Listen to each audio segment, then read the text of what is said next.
লোকসভা নির্বাচনের আবহেই প্রচারে ঝাঁঝ বাড়াচ্ছে শাসক বিরোধী সব পক্ষ। সপ্তাহের শুরুতেই তেঘরিয়া লোকনাথ মন্দিরে পুজো দেওয়ার পর তেঘরিয়া ঢালিপাড়া থেকে প্রচার সেরেছেন দমদম লোকসভা কেন্দ্রের বিজেপি প্রার্থী শিলভদ্র দত্ত।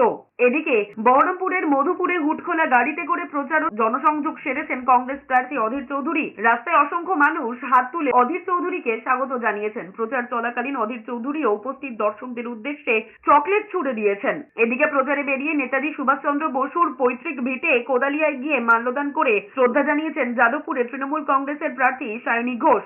এদিকে গরমকে উপেক্ষা করে সকাল থেকেই প্রচার সেরেছেন কাঁথি লোকসভা তৃণমূল প্রার্থী উত্তম বারিক। একইভাবে মেদিনীপুর জেলা শাসকের কার্যালয়ে মনোনয়ন জমা দিয়েছেন মেদিনীপুর লোকসভা তৃণমূল প্রার্থী জুন মালিয়া। সঙ্গে ছিলেন চন্দ্রিমা ভট্টাচার্য এবং শশী পাঁজা।